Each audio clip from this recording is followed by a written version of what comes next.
नमस्कार किसान भाइयों, आज की वीडियो के माध्यम से हम आपको ऐसी फसल के बारे में बताने वाले हैं जो कि अगर आप साल के शुरुआती दिनों में इसको लगा देते हैं तो ये आपको साल के अंत तक बहुत ही बेहतरीन उत्पादन देके जाने वाली है। साथ ही ये एकमात्र ऐसी फसल है जिसके अंदर जो लागत आती है, जो खर्चा आता है, वो बहुत ही ना के बराबर आता है।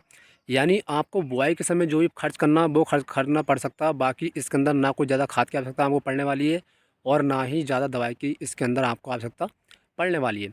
तो आज का वीडियो कंप्लीट देखिए। आज के वीडियो के माध्यम से हम बात करने वाले हैं तुरई या गिलकी की उन्नत सफल खेती के बारे में। बहुत सारे किसान भाइयों कमेंट में मुझे आ रहे थे कि भैया इस पे एक पूरा कंप्लीट वीडियो बनाइए। तो आज का वीडियो आप कंप्लीट देखिए। आज के वीडियो के माध्यम से मैं आपको ए टू जेड गाइड करने की कोशिश करूँगा, किस तरीके से आप तुरई या गिलकी की अगैती खेती कर सकते हैं, किस तरीके से आप उसको ग्रो कर सकते हैं, कौन सी वैरायटी यहाँ पर सबसे बेस्ट रहेगी, किस तरीके से हमें उसकी देखभाल करनी है और आगे चलकर हमें कितना मुनाफा इस फसल से हो सकता है। तो चलिए शुरू करते हैं। नमस्कार, मैं राजकुमार सैनी स्वागत करता हूं अपने YouTube channel DR agriculture Saini में। किसान भाइयों, वीडियो अगर अच्छा लगे तो वीडियो को लाइक कर देना और चैनल पर अगर नए जुड़े हैं तो चैनल को सब्सक्राइब भी यहाँ पर कर देना, ताकि इस तरीके की और वीडियो भी आपके पास पहुँच सके। तो सबसे पहले किसान भाई देखिए, मैं आपको यहाँ पर एक चीज़ बतला दूँ। तुरई या गिलकी यह एकमात्र ऐसी खेती है, इसका कंपैरिजन आप किसी और खेती के साथ नहीं कर सकते। क्योंकि देखिए, इसके अंदर स्टार्टिंग में जब आप फसल की बुआई करेंगे तब जो खर्चा आता है वो आता है, उसके बाद इसके अंदर कोई खर्च नहीं आता, क्योंकि ना तो इसके अंदर ज़्यादा लागत की आवश्यकता आपको पड़ती है और ना ही ज़्यादा दवाइयों की आवश्यकता इसके अंदर पड़ती है। तो देखिए, जिस खेती के अंदर खाद और दवाइयों का खर्च बढ़ जाता है तो जाहिर सी बात है उस खेती के अंदर इनकम बहुत ज़्यादा होती है। तो चलिए शुरू करते हैं। तो देखिए, सबसे पहले मैं आपको बता दूँ, इसकी बुआई के लिए सबसे बढ़िया 2 तरीके होते हैं कि हमारे देश के अंदर किसान भाई 2 तरीके से गिलकी की खेती करती है। एक तो वो मचान विधि से करते हैं, जो कि आपने देखा होगा, और दूसरे जो पलेज वाले किसान होते हैं वो क्या करते हैं, प्रॉपर इसको ज़मीन पे ही करते हैं। यानी कोई वो यहाँ पर लकड़ी वकड़ी का इस्तेमाल नहीं करते, केवल ज़मीन के थ्रू ही इसको करते हैं। तो 2 तरीके से करते हैं, जैसे कि मैंने आपको बताया, एक तो पलेज विधि होती है और एक होती है मचान विधि। तो देखिए, दोनों के अपने अलग-अलग ही फ़ायदे हैं। अगर मचान विधि की बात करूँ तो उसमें माल ज़्यादा आता है, क्वालिटी बढ़िया निकलती है तुरई की, साथ में फल और फूल सेफ रहता है, तो उसके अंदर थोड़ा खर्च आता है। वहीं अगर पलेज की बात करूँ तो यहाँ पर देखिए कोई खर्च नहीं आता है। यहाँ पर लकड़ी, सुतली, बाँस, तार सब खर्च बच जाता है। तो यहाँ पर माल के अंदर वो क्वालिटी नहीं रहती है और ना ही माल इतना निकलता है। तो 2 तरीके से खेती करते हैं, आपको जो अच्छा लगे उस तरीके से आप इसकी खेती कर सकते हैं। उसके बाद में हम बात कर लेते हैं कि भैया समय सबसे बढ़िया कौन-सा रहता है। देखिए, जनवरी का पहला सप्ताह तुरई की खेती करने के लिए जनवरी का पहला सप्ताह सबसे बेस्ट होता है। खेती करने के लिए बहुत ही बढ़िया समय है और इस समय अगर आप खेती कर देते हो, सही तरीके से देखभाल कर लेते हो, सही तरीके से ग्रो कर लेते हो, तो आपको फरवरी और मार्च के अंदर बहुत ही बेहतरीन जो है सब उत्पादन देखने को मिलेगा। साथ में जो उसका आपको रेट मिलने वाला है ना, फरवरी और मार्च के अंदर वो 60-70 रुपया किलो तक मिल सकता है गारंटी के साथ। और दूसरी चीज़ ये है कि ऐसी फसल है, इसकी जो डिमांड रहती है पूरे देश भर के अंदर, यानी ऑल इंडिया इसको आप कहीं भी ट्रांसपोर्ट कर सकते हैं, कहीं बेच सकते हैं, क्योंकि इसकी जो डिमांड होती है वो काफ़ी ज़्यादा होती है और इसकी जो खाद होती है वो भी काफ़ी ज़्यादा यहाँ पर होती है। चलिए अब बात करते हैं थोड़ा ज़मीन के बारे में।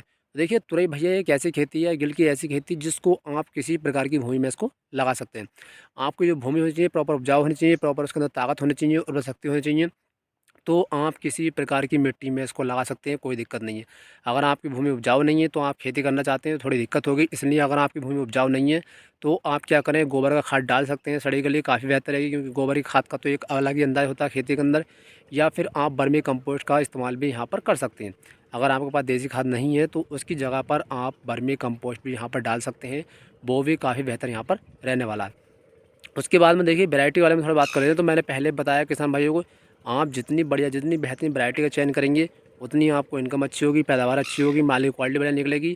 तो भैया मेरे हिसाब से जो नंबर 1 तुरई की वैरायटी है वो है BNR की आलोक। BNR की आलोक तुरई एक ऐसी तुरई है जिसके अंदर जो माल आता है और तुरई के मुकाबले काफ़ी ज़्यादा आता है, क्वालिटी काफ़ी बेस्ट होती है और इसका जो कलर होता है वो भी और जो हमारी वैरायटी आती है उसके मुकाबले काफ़ी बेस्ट होता है।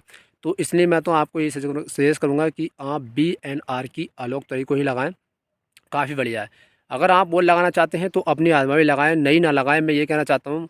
क्योंकि देखिए, आप अगर वैरायटी के अंदर थोड़ा-सा ध्यान नहीं देंगे, थोड़ी गलत वैरायटी का चयन कर लेंगे, तो पूरा सीज़न आपको पछताना पड़ेगा, यहाँ पर कोई फ़ायदा नहीं होगा। तो इसलिए जब भी आप कोई भी फसल लगाएँ तो वैरायटी का चयन बहुत बढ़िया तरीके से करें, सोच समझ के करें। क्योंकि भैया माल की उत्पादन क्षमता, माल की क्वालिटी, पैदावार सारी की सारी निर्भर करती है वैरायटी के ऊपर। तो ये आपको ध्यान रखना। उसके बाद में आपको क्या करना, प्रॉपर ज़मीन यहाँ पर तैयार करा लेनी है। बढ़िया तरीके से ज़मीन तैयार कराने के बाद आपको क्या करना है, यहाँ पर DAP के साथ में क्लोरा का यूज़ कर देना। देखिए हर वीडियो के अंदर मैं बताता हूँ क्लोरा का यूज़ मैं इसलिए बताता हूँ कि जैसे हमारी जो हम बीज की बुआई करते हैं उसके अंदर अंकुरण होता है, तो अगर मान के चलना हम क्लोरा का यूज़ नहीं करते हैं, केवल डीएपी डाल देते हैं, क्लोरा का यूज़ नहीं करते हैं, तो होता क्या, जब हमारा बीज का अंकुरण होता है तो उसके अंदर कुछ हानिकारक कीट ऐसे होते हैं ज़मीन के अंदर, वो क्या करते हैं जब बीज का अंकुरण होता है तो उसको खाना स्टार्ट कर देते हैं या काट देते हैं या ख़त्म कर देते हैं। यानी सुंडी या बहुत हानिकारक कीट ज़मीन के अंदर होते हैं, जो क्या करते हैं जैसे हमारी फसल में अंकुरण होता है उस समय उसको काट कर ख़राब कर देते हैं या फिर कह सकते हैं क्षतिग्रस्त कर देते हैं। तो उस समय हमें काफ़ी भारी नुकसान हो जाता है और उस समय पे हम उसको चाह कर भी किसी भी दवाई से ठीक उसको नहीं कर सकते। तो इसलिए हमें क्या करना है, हमें बुआई से पहले यानी बुआई से पहले ज़मीन तैयार करते समय क्लोरो के साथ में डीएपी का यूज़ कर देना है। डीएपी से थोड़ी ताकत मिल जाएगी ज़मीन को, और क्लोरो से जितने भी हानिकारक कीट ज़मीन के अंदर होंगे वो आपके ख़त्म हो जाएंगे, समाप्त हो जाएंगे। तो आपकी जो फसल होगी प्रॉपर होगी और आपको किसी भी तरह का कोई नुकसान उससे नहीं होगा। और दूसरी बात ये है कि भाई जैसे कि जनवरी के पहले सप्ताह में यानी 15-20 जनवरी तक थोड़ी ठीक ठाक ठंड पड़ती है, तो इसलिए आप क्या करें पानी का प्रॉपर ध्यान रखें। यानी आपको सिंचाई जो करनी है जल्दी जल्दी करनी है क्योंकि इस समय क्या होता है, जो हमारा पानी होता है वो गरमाई रखता है खेती के अंदर, और जब गरमाई रखता है तो हमारा बीज का अंकुरण होता है वो काफ़ी आसानी से हो जाता है, काफ़ी बढ़िया हो जाता है। तो इसलिए आप ध्यान रखें, सिंचाई का बहुत ज़्यादा ध्यान रखें। हल्का हल्का पानी आप जल्दी जल्दी चलाएं, जिससे क्या होगा कि आपका बीज होगा उसका अंकुरण बढ़िया होगा, काफ़ी बेस्ट होगा, और आगे चलकर आपको किसी तरीके का कोई नुकसान यहाँ पर नहीं होगा। उसके बाद जैसे हमारे बीज का यहाँ पर अंकुरण हो जाए तो आप यहाँ पर M45 का स्प्रे कर सकते हैं, क्योंकि M45 जो होता है फंगिसाइड होता है, साथ में वो करता है फसलों को बर्फ़ से बचाने का भी काम करता है। और जैसे कि आप जानते हैं जनवरी के माह में क्या होता है, बर्फ़ ज़्यादा पड़ती है, तो इसलिए बर्फ़ से बचाने का काम हमारा M45 करता है। तो हफ्ते में एक बार M45 का स्प्रे करते रहें। दूसरा मैंने आपको ये बताया कि देखिए 2 विधियाँ होती हैं तुरई की खेती करने के लिए, तो आप दोनों में से कोई सी भी कर सकते हैं। मचान विधि से भी कर सकते हैं या फिर आप पलेज विधि से भी कर सकते हैं। दोनों के अपने-अपने फ़ायदे हैं और अपने-अपने नुकसान भी हैं। क्योंकि देखिए अगर आप पलेज विधि से करेंगे तो आपको क्या होगा, आपका बाँस, तार और प्लास्टिक, सुतली ये सारा खर्च बच जाएगा। तो वहीं आपकी जो खेती है उसके अंदर माल कम निकलेगा। वहीं अगर आप मचान विधि से करते हैं थोड़ा खर्चा आपकी खेती के अंदर आएगा, बट आपकी जो माल होगा, जो क्वालिटी होगी, जो फल होगा, फूल होगा, वो सारा का सारा सेव होगा, कोई ख़राब नहीं होगा। तो आपको और भी ज़्यादा इनकम यहाँ पर होगी, क्योंकि जो हमारी मचान बिजली की जो तुरई होती है उसकी क्वालिटी पलेज बिजली की तुरई के मुकाबले काफ़ी बेस्ट होती है, काफ़ी एक्यूरेट होती है और काफ़ी बढ़िया होती है। और इसकी डिमांड होती है वो भी मंडी में काफ़ी ज़्यादा रहता है, क्योंकि वो तुरई जो होती है बिल्कुल सीधी और उसके अंदर शाइनिंग काफ़ी ज़्यादा होती है। तो किसान भाइयों इस तरीके से आपको खेती करनी है, बहुत ही बढ़िया आपकी इनकम होगी, बहुत ही बढ़िया पैदावार होगी। और तुरई की खेती एकमात्र ऐसी खेती है जिसके अंदर कोई ज़्यादा खर्च नहीं आता है। यानी स्टार्टिंग में क्या करना, आपको बुआई के समय जो खर्चा आएगा उसके बाद दवाई और खाद के इसके अंदर आवश्यकता बहुत ही ना के बराबर पड़ती है। तो अगर दवाई और खाद की आवश्यकता आपको खेती में नहीं पड़ती है तो आप किसी फसल से बहुत ही ज़्यादा इनकम यहाँ पर कर सकते हैं।